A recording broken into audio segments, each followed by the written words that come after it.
തിരിച്ചറിവിൽ ജീവിക്കാൻ പഠിച്ചു. 3 മക്കളുടെയും കൈ പിടിച്ചു കൊടുക്കാൻ അച്ഛന്റെ ആവശ്യം വന്നില്ല. ഞങ്ങളുടെ ആരുടെയും ഭർത്താക്കന്മാര് അത് ആവശ്യപ്പെട്ടതുമില്ല. ജീവിതം പലപ്പോഴും അങ്ങനെ അമ്മ. നമ്മൾ വിചാരിക്കുന്ന വഴികളിലൂടെയൊന്നും അല്ല ഒഴുകുക. സത്യം എല്ലാ സത്യങ്ങളുമായി പൊരുത്തപ്പെട്ടോളും. മോളെ, എന്നെ പോലെ ആവാനാണോ നീ ഇത്രയും പഠിക്കുകയും ജയിക്കുകയും ഒക്കെ ചെയ്തത്? ജീവിത പരീക്ഷ വേറെ അമ്മ. ജയിച്ചു എന്ന് വിചാരിച്ചെടുത്തൊന്നും ജയിച്ചിട്ടുണ്ടാവില്ല. കടമ്പകൾ ഓരോന്നും ചാടിക്കടന്ന് ബഹുദൂരം മുന്നിലെത്തിയെന്ന് നമ്മൾ അഭിമാനിച്ചു നിൽക്കുമ്പോ ഒന്ന് തിരിഞ്ഞു നോക്കിയ നമ്മൾ ഞെട്ടിപ്പോവും. നമ്മൾ എവിടെ എത്തിയിട്ടില്ല, തുടങ്ങിയെടുത്ത് തന്നെയാ നമ്മൾ ഇപ്പോഴും നിൽപ്പ്. ജയിച്ചു നേടിയെന്ന് കരുതിയതൊക്കെ വെറും ഒരു സ്വപ്നം മാത്രമായിരിക്കും. നേടി സമ്പാദിച്ചൊന്ന് കരുതിയതൊന്നും കയ്യിലില്ല. അല്ലെങ്കിൽ മുമ്പ് വിചാരിച്ചത്ര വിലയില്ലാതിന്. ഒരർത്ഥത്തിൽ എല്ലാ പെണ്ണുങ്ങളുടെയും കഥ ഒന്ന് തന്നെയാമേ. സാഹചര്യങ്ങളും ചുറ്റുമുള്ള കഥാപാത്രങ്ങളും ഇങ്ങനെ മാറുന്നേ ഉള്ളൂ. മോളെ, നിന്റെ ജീവിതം വിധിക്ക് വിട്ടുകൊടുക്കാന്നാ? ഇല്ലമ്മ, അമ്മ പറഞ്ഞതുപോലെ തന്നെ വിഷ്ണുവേട്ടന് പ്രാണനാ എനിക്ക്. വിഷ്ണുവേട്ടൻ എന്റെ ഇത് മാത്രമായിരിക്കണമെന്ന് ആഗ്രഹമുണ്ട്. പക്ഷെ അമ്മയോട് കുറച്ചു മുമ്പ് ഞാൻ ചോദിച്ചില്ലേ ഞാനിനി എന്താ വേണ്ടതെന്ന്. അതമ്മയോട് തർക്കുത്തരം പറഞ്ഞതല്ല. എന്റെ ആത്മാവിനോടും മനസാക്ഷിയോടും ഇപ്പൊ ഓരോ നിമിഷവും ഞാൻ ചോദിച്ചോണ്ടിരിക്കുന്നത് അതാ, ഞാനിനി എന്ത് വേണമെന്ന്. അമ്മയ്ക്കൊരു മറുപടി അറിയെങ്കിൽ പറഞ്ഞതാ. മോളെ, ഇനി ഒളിച്ചിട്ടും മറിച്ചിട്ടും ഒന്നും കാര്യമില്ല. അതിനുള്ള സമയം കഴിഞ്ഞു.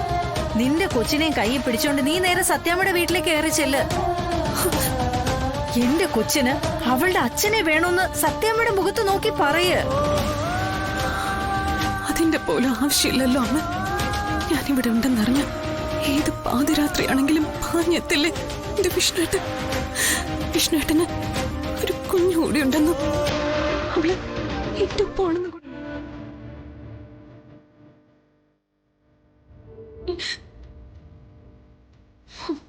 ശാലിനി, അത് ശരിയാവല്ലോ. അതെന്താടി? ഞാൻ അങ്ങോട്ട് ചെന്നാലും വിഷ്ണുവേട്ടൻ ഇങ്ങോട്ട് വന്നാലും അത് സത്യാമ്മ അറിയും. സത്യാമ്മയ്ക്ക് മുന്നില് വിഷ്ണുവേട്ടന് മറുപടി പറയേണ്ടി വരും. എടി, നിങ്ങൾ തമ്മി കണ്ട അടുത്ത നിമിഷം അവര് ചത്തുകളയെന്ന് പറഞ്ഞ കാര്യമല്ലേ അത്? നീ സത്യാമ്മയുടെ ഒരു മാപ്പ് പറഞ്ഞ തീരുന്ന പ്രശ്നമല്ലേ ഉള്ളു മോളെ. കുഞ്ഞിനെയൊക്കെ കാണുമ്പോ അവരുടെ മനസ്സങ്ങ് അലിയും. അവിടെയാ പ്രശ്നം. എന്ത് പ്രശ്നം? കുഞ്ഞിൽ തന്നെ പ്രശ്നം ഉണ്ടാവും അമ്മേ. ഇതുവരെ കാണാത്തൊരു കുഞ്ഞ് വിഷ്ണുവേട്ടൻ്റെതാണെന്ന് സത്യമ്മ അംഗീകരിച്ചു തരില്ല. ഇതൊരു വലിയ പൊട്ടിത്തെറിയിലേക്ക് നീങ്ങും.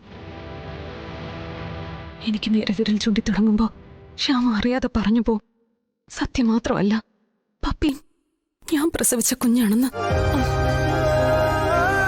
സത്യാമ്മയ്ക്ക് അത് ക്ഷമിക്കാൻ പറ്റൂ? അവരുടെ ജീവന് വേണ്ടിയായിരുന്നു എന്ന് പറഞ്ഞാലും അതൊന്നും പരിഗണിക്കാൻ പോകുന്നില്ല. എന്റെ സീമന്ത ചടങ്ങി വെച്ച് അമ്മ സത്യാമ്മയോട് കരഞ്ഞു പറഞ്ഞതല്ലേ അവരുടെ ജീവന് വേണ്ടിയാ ഞാൻ കള്ളം പറഞ്ഞെന്ന്. എന്നിട്ട് സത്യാമ്മ ക്ഷമിച്ചു. സ്വന്തം ചോരയെന്ന് കരുതി തന്റെ സ്വന്തം അമ്മയുടെ പേരിട്ട് പത്മിനിയെ വളർത്തുന്ന രോഹിത്തിന് ശ്യാമയോട് ക്ഷമിക്കാൻ പറ്റുമോ? ഇപ്പോ ഞാനും സത്യമുള്ള പുറത്ത്. ഇനി ശ്യാമയും പപ്പിയും കൂടി അവരും കൂടി പുറത്താവണം. ഭർത്താവില്ലാതെ അറിയില്ല. എടാ വിഷ്ണു, മണ്ടനാവുന്നതിന് ഒരു പരിധിയുണ്ട്. നിന്റെ ജീവിതത്തിലെ ഏറ്റവും പ്രസരിപ്പുള്ള കാലം യൗവനത്തിന്റെ 6 വർഷം. നീണ്ട 6 വർഷമാണ് നീ ശാലിനിയെ കാത്തിരുന്ന് പാഴാക്കി കളഞ്ഞത്. അവളോ ഡാ, നിന്നെ ഇന്നേ മറന്ന് മറ്റൊരു ജീവിതം തുടങ്ങി കഴിഞ്ഞു കാണോ? അമ്മേ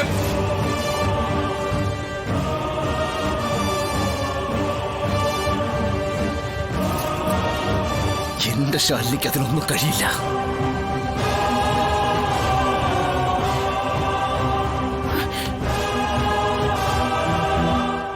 ഞാൻ ഈ പറഞ്ഞതിനൊക്കെ ഈ ഒരു ന്യായവും മറുപടിയും മാത്രമേ ഉള്ളൂ നിന്റെ പക്കൽ, അല്ലേടാ? അവള് കാണിക്കുന്ന തോന്നിയാസങ്ങൾക്കൊക്കെ ഓരോ ഞൊട്ടുന്യായങ്ങള് സൃഷ്ടിച്ചെടുക്കുക നിന്റെ മനസ്സ്. സാരമില്ല, സാരമില്ല വിഷ്ണു. സ്നേഹം കൂടുമ്പോ അങ്ങനെയൊക്കെ സംഭവിക്കും. പക്ഷേ എടാ, ആ സ്നേഹം ഇങ്ങോട്ട് കൂടി വേണ്ടേ? എടാ, മണ്ടനാകാം, പക്ഷെ തിരുമണ്ടനാവരുത്. അമ്മ ഞാൻ മതി. വേണ്ട, ഞാൻ പറഞ്ഞത് നീ ഓർമ്മ വെച്ചോ.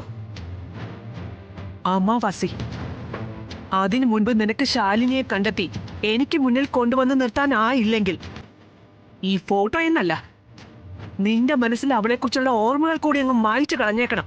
മനസ്സിലായല്ലോ? നോക്ക്, ഡിവോഴ്സിന് നീ സമ്മതിക്കും, സമ്മതിപ്പിക്കും ഈ സത്യഭാമ.